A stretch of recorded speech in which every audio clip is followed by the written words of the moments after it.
Awit, ika-37 kabanata. Ang kahihinatnan ng masama at ng mabuti. Huwag kang mabalisa dahil sa masama. Huwag mong kainggitan liku nilang gawa. Katulad ng damo, sila'y malalanta. Tulad ng halaman, matutuyo sila. Umasa ka sa Diyos ang mabuti gawin at mananahan kang ligtas sa lupain. Sa Diyos mo hanapin ang kaligayahan at ang pangarap mo'y iyong makakamtan. Ang iyong sarili sa Diyos mo ilagak, pag nagtiwala kay tutulungang ganap. Ang kabutihan mo ay magliliwanag, katulad ng araw kung tanghaling tapat. Sa harap ng Diyos ay pumanatag ka, maging matiyagang maghintay sa Kanya. Huwag mong kainggitan ang gumiginhawa, sa likong paraan umunlad man sila. Huwag kang mapupuot ni mababalisa. Iyang pagkagalit iwasan mo sana. Walang kabutihan na makakamtan ka. Ang nagtitiwala sa Diyos mabubuhay. Ligtas sa lupain at doon tatahan. Ngunit ang masamay ipagtatabuyan. Hindi magluluwat sila'y mapaparam. Kahit hanapin mo'y di masusumpungan.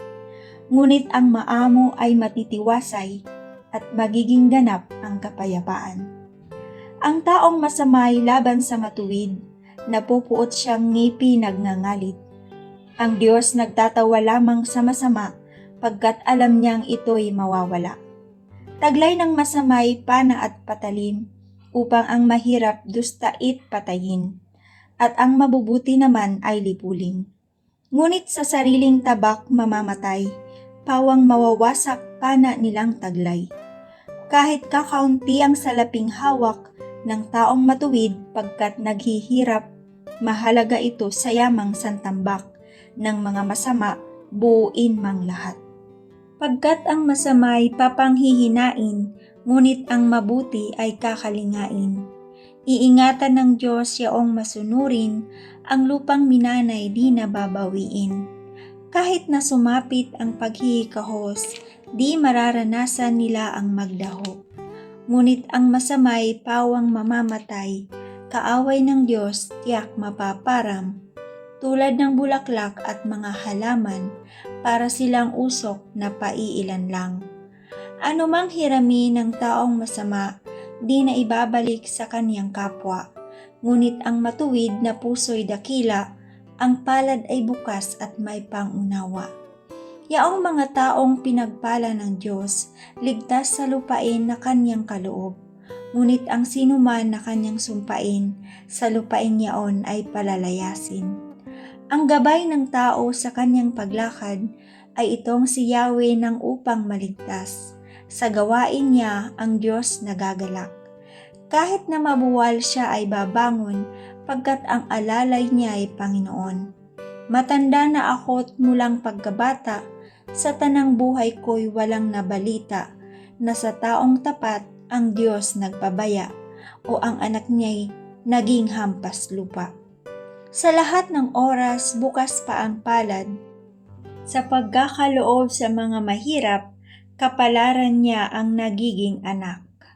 Ang mabuti gawin, masamay itakwil, at mananahan kang lagi sa lupain. Pagkat yaong bayang wasto ang gawain, ay mahal ni Yahweh hindi itatakwil. Sila'y iingatan magpakailanman, ngunit ang masama ay ihihiwalay. Ang mga matuwid, ligtas na titira, at di naaalis sa lupang minana. Ang mga matuwid madiwang mangusap, at ang sinasabi nila'y pawang tumpak. Ang utos ng Diyos ang nasa sa puso, sa utos na ito'y hindi lumalayo. Ang taong masamay laging nag-aabang sa taong matuwid ng upang mapatay. Ngunit hindi naman ito babayaang mahulog sa kamay ng mga kaaway, di rin magdurusa kahit ipagsakdal. Manalig ka sa Diyos, utos niya sundin. Ikaw ay lalakas upang ang lupain ay iyong mata mo, at ang mga taksil ay makikita mo na palalayasin. Ako'y may nakitang taong walang habas. Gusto'y ang sarili kilanling mataas. Kahoy sa Libano ang nakakatulad. Lumipas ang araw ang aking napuna. Nang ako'y magdaan ang tao'y wala na. Hinanap-hanap ko'y di ko na makita. Ang taong matuwid ay inyong pagmasdan. Mapayapang tao'y patuloy ang angkan. Ngunit wawasaking lubos ang masama, lahi lilipulin sa balat ng lupa. Ililigtas ng Diyos ang mga matuwid, iingatan sila pag naliligalig. Ililigtas sila't kanyang tutulungan, laban sa masama ipagsasanggalang, sapagkat kay Yahweh nangungubling tunay.